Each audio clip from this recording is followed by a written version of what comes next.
Good morning students. BCom second year की हमारी business management की क्लास में हमारी बात चल रही थी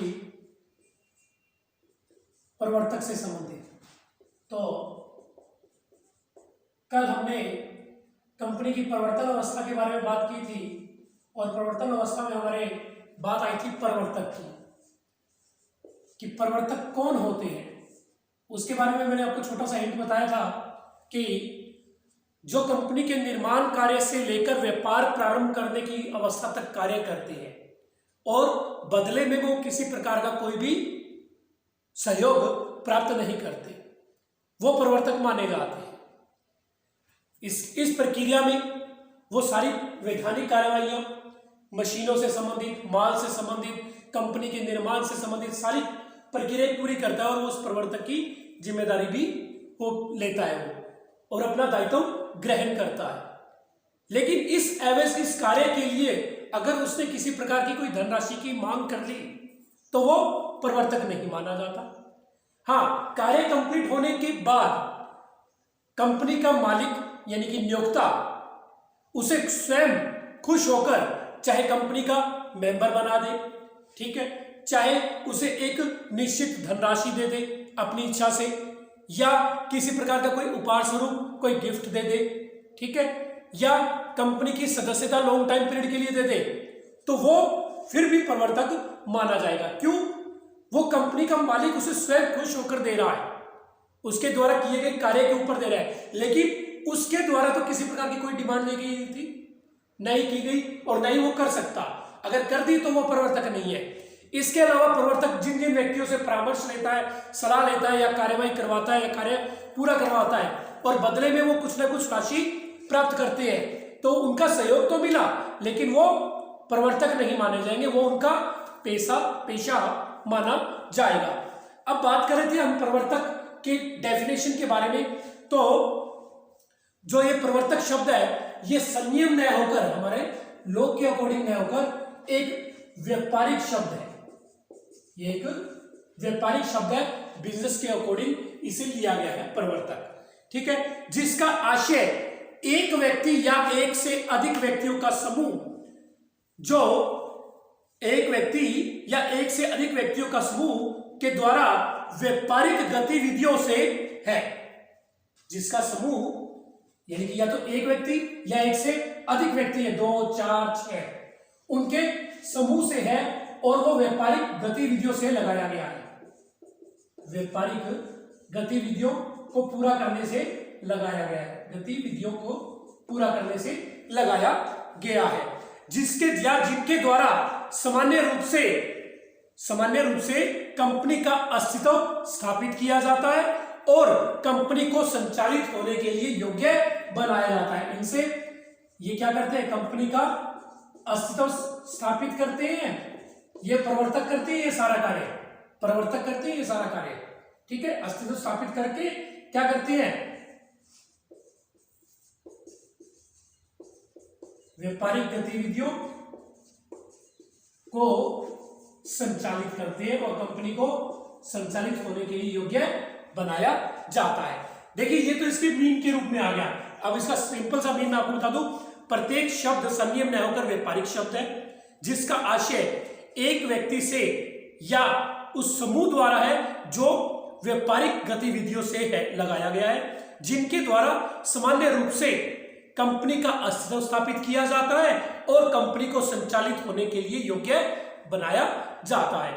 अब इसकी परिभाषा दी है हमारे मुख्य न्यायाधीश कार्क बर्न के अनुसार। उन्होंने कहा है कि प्रवर्तक वह व्यक्ति होता है, प्रवर्तक कार्क बर्न ने दी है एक परिभाषा, कार्क बर्न ने। उन्होंने कहा है कि जो मुख्य न्यायाधीश है कार्क बर्न, उन्होंने कहा है कि प्रवर्तक वह व्यक्ति होता है जो किसी निश्चित उद्देश्य से कंपनी के निर्माण का कार्य करता है और उसे चालू करने तथा उस उद्देश्य की पूर्ति के लिए आवश्यक कदम उठाता है। यानी कि किसी निश्चित उद्देश्य से चालू करना कंपनी को, वह उसे पूरा करने का दायित्व उठाना या कदम उठाना, वो क्या है, प्रवर्तक कहलाता है। अब हम निष्कर्ष के रूप में ये कह सकते हैं कि यह प्रवर्तक एक औद्योगिक विशेषज्ञ से है। प्रवर्तक का आशय क्या लगाया है, औद्योगिक विशेषज्ञ, औद्योगिक विशेषज्ञ से है। कैसे लगाया है, क्योंकि ये उद्योग से संबंधित ये प्रवर्तक क्या करता है, सारी गतिविधियों की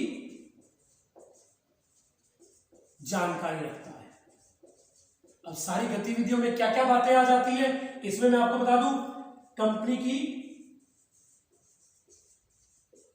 प्रारंभिक अवस्था, यानी कि क्या कार्य करना है,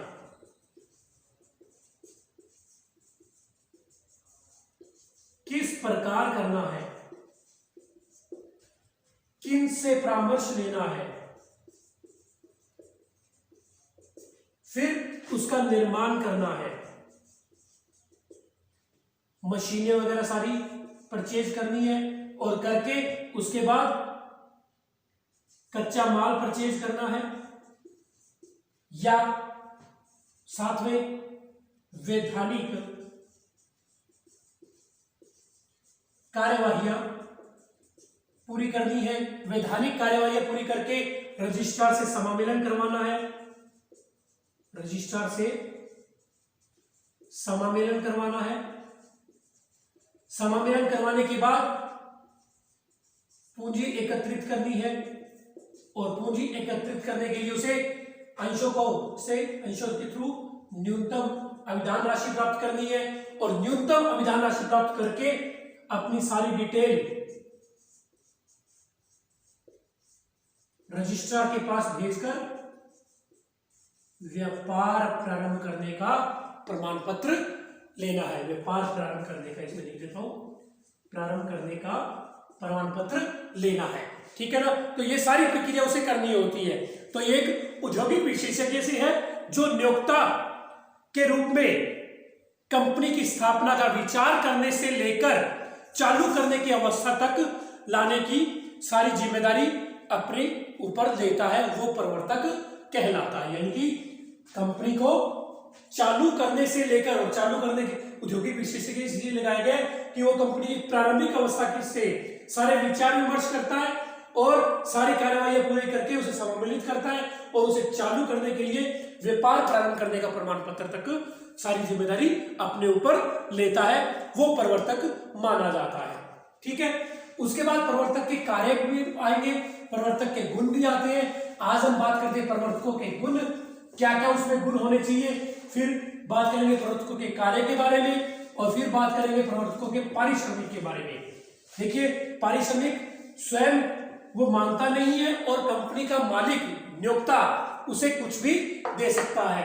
प्रवर्तक के गुण कौन कौन से होने चाहिए, पहला मैं आपको बता दूं, इसमें सबसे पहला पॉइंट है उसके क्या गुण होने चाहिए, उसके पास उसे सारे अधिनियमों की क्या होनी चाहिए, जानकारी होनी चाहिए। जितने भी रूल एंड रेगुलेशंस है वो उसे क्या होने चाहिए, उसे पता होने चाहिए।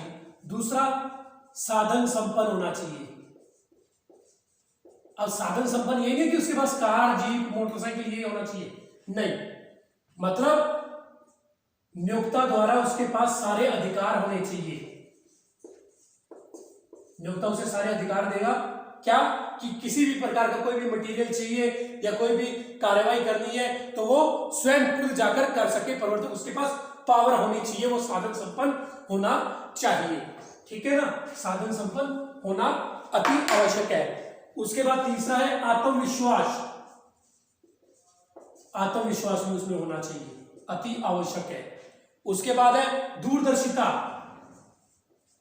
दूरदर्शी जिसे हम कहते हैं, यानी कि भविष्य में क्या घटना घट सकती है या क्या हो सकता है इस कार्य को करने से, तो वो उसमें दूरदर्शिता होनी चाहिए, उसमें पहचान होनी चाहिए कि इस कार्य से हमें क्या फायदा क्या नुकसान हो सकता है। उसके बाद सूझबूझ वाला होना चाहिए। हर समस्या को आसानी से हल कर सके, या ऑन द स्पॉट कोई समस्या आ गई तो अच्छे दिमाग से वो उस समस्या का क्या कर सके, निस्तारण कर सके। छठा है ईमानदार होना चाहिए, और सातवां है संगठन करता, यानी कि सभी को साथ मिलकर एक संगठन में रहकर वो कार्य को अंजाम दे सके, ऐसा एक प्रवर्तक होना अति आवश्यक है। तो एक प्रवर्तक के ये सारे गुण उसमें सम्मिलित होने अति आवश्यक है। तो आज के लिए हम इतना ही करेंगे, कल हम प्रवर्तकों के कार्य के बारे में और साथ साथ प्रवर्तकों के पारिश्रमिक के बारे में चर्चा करेंगे। Okay, thank you.